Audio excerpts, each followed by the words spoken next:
নমস্কার, শখের রান্নাঘরে সবাইকে স্বাগত। দেখুন আজকে কিন্তু একটা দুর্দান্ত রেসিপি হতে চলেছে।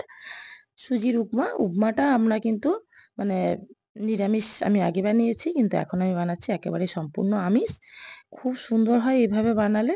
আপনারা অবশ্যই এভাবে বানাবেন। আমি কিন্তু দেখুন আগে থেকেই ৪০০ গ্রাম সুজিকে ভালোভাবে আমি একটু ভালোভাবে লাল করে ভেজে নিলাম। দিয়ে রেখে দিলাম। এখানে আমি আমার পছন্দ মতো সবজি নিয়েছি। আপনারা আপনাদের পছন্দ মতো সবজি নিয়ে নিবেন। গাজর আর আলুকে আমি ছোট, ছোট করে কিউব করে কেটে নিয়েছি। নুনও মাখিয়ে দিয়েছি। কড়াই বসিয়ে দিলাম এই সবজিগুলো ভাজার জন্য।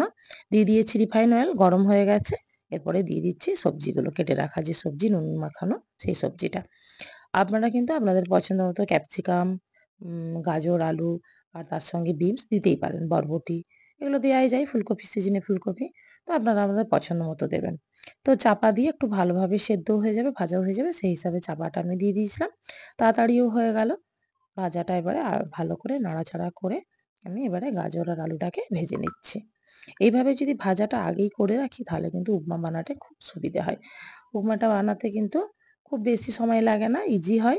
এবং দেখুন ভাজাটা হয়ে গেছে। ভাজার পরেই আমি কড়াইতে দিয়ে দিলাম একটু ঘি, ১ চামচ পরিমাণ। ঘিটা দিলে খুব সুন্দর খেতে লাগে, টেস্টটাও খুব সুন্দর হয়।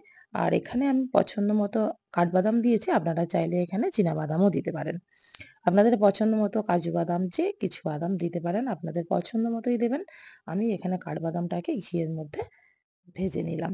ভাজা হয়ে গেছে, আমি তুলে রেখে দিয়েছি।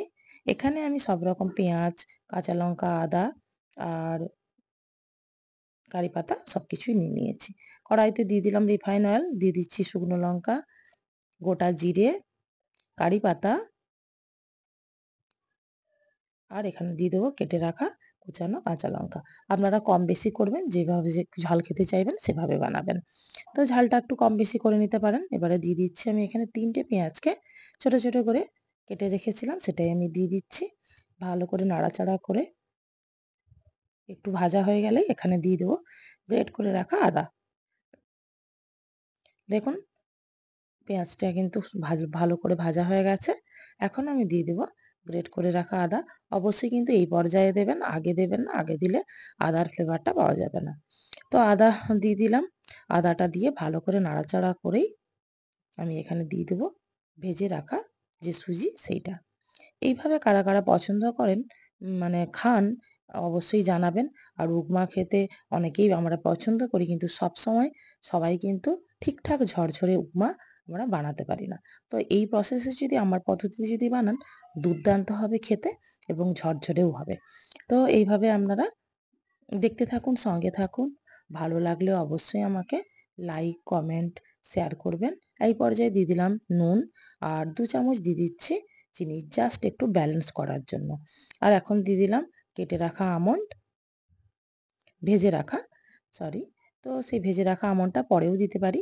আর এখানে দিয়ে দিচ্ছি আমি ১ বাটি কি হাফ বাটির একটু বেশি জল। জলটা কিন্তু কম বেশি করে নেবেন।